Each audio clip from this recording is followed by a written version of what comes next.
మనతో ఉన్నారు. నమస్తే ఎంజీ రావు గారు. బంగ్లాదేశ్ ప్రధానిగా తారిక్ రెహమాన్ ప్రమాణ స్వీకారం చేసిన మొదటి రోజే బంగ్లాదేశ్లో అల్లర్లు మళ్ళీ స్టార్ట్ అయ్యాయి. అక్కడ జనాలు రోడ్ల మీదకి వచ్చి నిరసనలు తెలుపుతున్న పరిస్థితి. ఈ అల్లర్లకు కారణం ఏంటి ఎంజీ రావు గారు? అండ్ ఇది భారత్కి వ్యతిరేకంగా జరుగుతూ ఉన్నాయా, అనుకూలంగా జరుగుతూ ఉన్నాయా? అండ్ ఇటువంటి పరిస్థితుల్లో భారత్ ఏం చేయాలి, మోదీ ఏం చేయాలి అంటే ఏం చెప్తారు? ఎస్ అండి, ఇప్పుడు బంగ్లాదేశ్ నూతన ప్రధాని బిఎన్పి చైర్మన్ నూతన ప్రధాని తారిక్ రెహమాన్ ఫిబ్రవరి 17వ తారీఖున ప్రమాణ స్వీకారం చేసి ఫిబ్రవరి 18వ తారీఖున ఆయన ఆఫీసులో కూర్చోగానే బంగ్లాదేశ్ రాజధాని ఢాకాలో మళ్ళా యథావిధిగా తీవ్రమైన అల్లర్లు, వీధుల వెంబడి వాళ్ళు అల్లర్లు చేసుకుంటూ వెళుతుంటే పోలీసులు మళ్ళీ కాపలా. అదేంటి, బంగ్లాదేశ్లో ఎలక్షన్ అయ్యి నూతన ప్రధాని ఎన్నికయ్యి ఏదో శాంతి వస్తుంది, ఈ ప్రాంతంలో దక్షిణాసియాలో శాంతి వస్తుందని ప్రపంచమంతా ఊపిరి పీల్చుకున్న సమయంలో ఇప్పుడు మళ్ళా ఢాకాలో అల్లర్లు, బంగ్లాదేశ్లో అల్లర్లు. ఈ కొత్త ప్రధానికి స్వాగతం పలికిందనమాట. ఏం జరుగుతుంది అంటే అది వెంటనే తారిక్ రెహమాన్ భారతదేశాన్ని కాంటాక్ట్ చేయడం కూడా జరిగిందనేది కూడా దౌత్య మార్గాల్లో చెప్పవచ్చు. వెంటనే భారత విదేశాంగ కార్యదర్శి ఎవరైతే ఈ అల్లర్లకు పాల్పడుతున్నారో వాళ్ళ అధినేత సైఫిక్ రెహమాన్ని, అంటే జైషీ ఇస్లామీ పార్టీ అధినేతను కలవడం జరిగింది. గుర్తుపెట్టుకోవాలి, ఢాకాలో షేక్ హసీనా ఇక్కడ కాస్త నెమ్మదించడం జరిగింది. అంటే ఏంటి, మోడీ రంగంలో దిగి ఢాకాలో అల్లర్లు ఆపినట్టు తెలుస్తుంది. వెంటనే తారిక్ రెహమాన్ కూడా భారత ప్రధానికి మొరవించుకున్నట్టు, అంటే వేడుకున్నట్టు ఇక్కడ కూడా మనకు అర్థమవుతుంది. అది భారత సత్తా బయటకు వచ్చింది. అంటే బంగ్లాదేశ్లో నీ అదుపులో పెట్టాలి అంటే అది భారతదేశం వల్లే సాధ్యమవుతుందని నిన్న ఢాకాలో జరిగిన పరిణామాలను బట్టి మనం అర్థం చేసుకోవచ్చు. ఈ లోతుగా మనం వెళ్ళగలిగితే దీని ఫిబ్రవరి మొట్టమొదటి రోజే ప్రధానికి స్వాగతం పలికింది బంగ్లాదేశ్లో అల్లర్లు, తీవ్రమైన అల్లర్లు.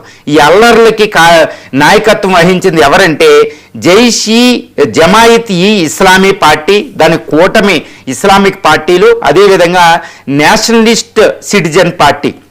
అంతకుముందు జన్జీ మూవ్మెంట్ తీసుకొచ్చి షేక్ హసీనా ప్రభుత్వాన్ని జూలై 2024లో పడేసిన జన్జీ పార్టీయే ఈ నేషనలిస్ట్ సిటిజన్షిప్ పార్టీ. ఈ పార్టీ కార్యకర్తలు, జమాయిత్ ఈ ఇస్లామీ పార్టీ కార్యకర్తలు, ఇంకా ఇస్లామిక్ ఆ కూటమిలో ఉన్నవాళ్ళు నాయకత్వం వహించి లక్షలాది మంది పీపుల్ ఢాకా వీధుల్లోకి రావడం జరిగింది. వెంటనే భారతదేశం ఏం జరిగిందంటే పరిణామం చూడండి. ఈ డాట్స్ అన్ని మనం కలిపితే అక్కడ జరిగిన దౌత్యం, భారత మోడీ యొక్క దౌత్యం మనకు వస్తుంది. మళ్ళీ తారిక్ రెహమాన్ని పీస్ఫుల్గా ప్రధాని పదవిలో ఉండడానికి కావలసిన అవకాశం భారతే చేస్తుంది అని చెప్పొచ్చు అనమాట. అంటే తారిక్ రెహమాన్ పదవిలో ఉండలేడు భారత వ్యతిరేకత వస్తే అనేది నిన్న పరిణామాలు జరిగినాయి. ఏ విధంగా అంటే సైఫిక్ రెహమాన్ అంటే జమాయిత్ ఈ ఇస్లామీ పార్టీ అధ్యక్షుడిని భారత విదేశాంగ కార్యదర్శి విక్రమ్ మిశ్రీ ఢాకాలో కలుసుకుని ఆయనతో చర్చలు జరిపినట్టు. మరి ఈ చర్చలు ఏం జరుగుంటాయి?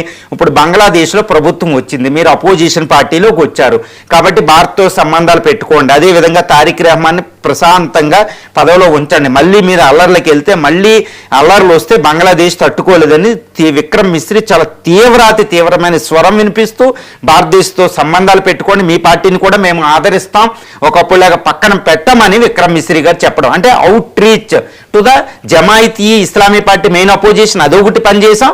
తారిక్ రెహమాన్ ప్రభుత్వం సుఖంగా ఉండాలి, చక్కగా పరిపాలన చేయాలంటే జమాయిత్ ఈ ఇస్లామీ రోడ్ల మీదకి రాకూడదు. ఇవన్నీ నిన్న ఒక వార్నింగు, ఒక బుజ్జగింపు రెండు విక్రమ్ మిశ్రీ గారి ద్వారా, భారత విదేశాంగ కార్యదర్శి ద్వారా సైఫిక్ రెహమాన్కి, జమాయిత్ ఈ ఇస్లామీ పార్టీకి ఇవ్వడం జరిగింది. దాంతో కాస్త అల్లర్లు చక్కబడినట్టే తెలుస్తుంది. తర్వాత నేషనలిస్ట్ సిటిజన్షిప్ పార్టీ అధినేతలకు కూడా ఈ విక్రమ్ మిశ్రీ గారు కాంటాక్ట్ అయినట్టు తెలుస్తుంది. అంటే ఏంటి, బంగ్లాదేశ్లో ఉన్న అన్ని పొలిటికల్ పార్టీస్తో మన భారతదేశం సత్సంబంధాలు పెట్టుకుంటుంది, అవుట్ రీచ్ అవుతుందన్నమాట. దాంతో తారిక్ రెహమాన్ సుఖంగా పరిపాలన చేయగలుగుతాడు. ఇక రెండోది, ఇప్పుడు నిన్న రోడ్ల మీదకి రావడం జమాయిత్ ఈ ఇస్లామీ మొదలైతే నేషనల్ సిటిజన్షిప్ పార్టీ వచ్చేస్తే ఇక అసలైన బ్రహ్మాస్త్రం ఒకటి ఉంది. అది ఇప్పుడు షేక్ హసీనా, ఢిల్లీలో ఆశ్రయం పొందుతున్న షేక్ హసీనా తన అవామీ లీగ్ పార్టీ కార్యకర్తలకు ఇలాంటి పిలిపే ఇస్తే తారిక్ రెహమాన్ ఒక్కరోజు కూడా ప్రధానమంత్రిగా కొనసాగలేడు అనేది. అందుకని ఇప్పుడు షేక్ హసీనా చూస్తే ఆవిడ చాలా జాగ్రత్తగా మాట్లాడుతుంది. ఎందుకంటే భారత ప్రభుత్వం ఆవిడికి చెప్పిద్ది, ఏమని చెప్తుందంటే మీరు వెంటనే ఇప్పుడు బంగ్లాదేశ్లో పరిపాలన ముందుగా అవనివ్వండి, మీరు ఈ ఢిల్లీలోనే ఉంటారు, మిమ్మల్ని అప్పగించేది లేదు. తారిక్ రహమాన్ కాకపోతే బంగ్లాదేశ్లో అల్లర్లు తగ్గి ఉంటే తర్వాత ఎలక్షన్కి అయినా మీరు పార్టిసిపేట్ చేయగలుగుతారు. అంతేగాని ఇప్పుడు అక్కడ అల్లర్లు రావడం వల్ల మాకు మీకు కూడా ఎవరికి సంక్షేమం కాదని షేక్ హసీనాకి నచ్చజెప్పి ఉంటుంది. అందుకని ఆవిడ కూడా కాస్త తగ్గుంది. అంటే ఏంటి, షేక్ హసీనాని మాకు ఇవ్వండి అని తారిక్ రహమాన్ ఇప్పుడు బీఎన్పీ ప్రభుత్వం అడుగుతుందండి. అలాంటిది పరిస్థితి ఇప్పుడు షేక్ హసీనా మీకు అక్కడున్నా మాకు పర్వాలేదు బాబోయ్ అన్నట్టు తారిక్ రహమాన్ డైరెక్ట్గా ఇప్పుడు దారికి వచ్చినట్టు. అంటే తారిక్ రహమాన్ బంగ్లాదేశ్ని ప్రధానిగా పరిపాలించాలి అంటే భారత్ సహకారం, మోడీ సహకారం అత్యవసరం. ఏ విధాలుగా జమాయితీ ఇస్లామీ నేషనలిస్ట్ సిటిజన్షిప్ పార్టీని అదుపులో పెట్టడానికి, 2 షేక్ హసీనాని కోపాన్ని చల్లార్చి ఆవిడ అలా ఉంచడానికి చేయకపోతే తారిక్ రహమాన్ ఉండడు. అంటే తారిక్ రహమాన్ దారిలోకి వచ్చినట్టే. చూసారా, నేను ఎప్పుడు చెప్తాను, మోడీ చేతిలో ఒక remote control, Bangladesh remote control Sheikh Hasina రూపంలో ఢిల్లీలో ఉంది.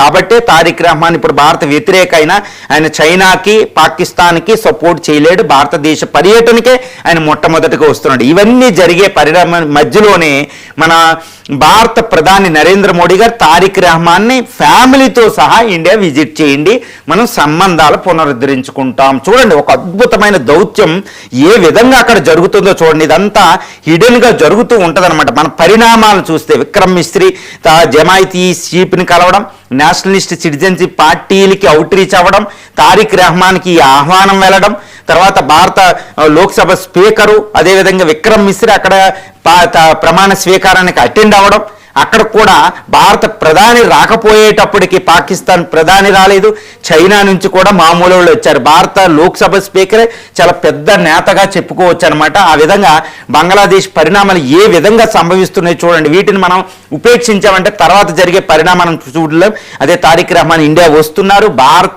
బంగ్లాదేశ్ల మధ్య అద్భుత బాంధవ్యాలు వెళ్తున్నాయి. షేక్ హసీనా ఢిల్లీలోనే ఉండబోతున్నారు.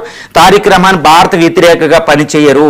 జమాయితీ ఇస్లామీ ఇప్పుడు భారతదేశం కూడా సంబంధాలు పెట్టుకోండి, మీతో కూడా మేము బాగుంటామని. కాబట్టి వాళ్ళు కూడా అతివాద ఇస్లామిక్ పార్టీగా అది వ్యవహరించడానికి లేదు. ఎందుకంటే వాళ్ళు అతిగా చేశారనుకోండి, జమాయితీ ఇస్లామీ మళ్ళా రోడ్ల మీదకి వచ్చి అల్లర్లు చేస్తే ఇప్పుడు బీఎన్పీ ప్రభుత్వం మళ్ళా దాన్ని ఇల్లీగల్గా ప్రకటిస్తుంది అనమాట.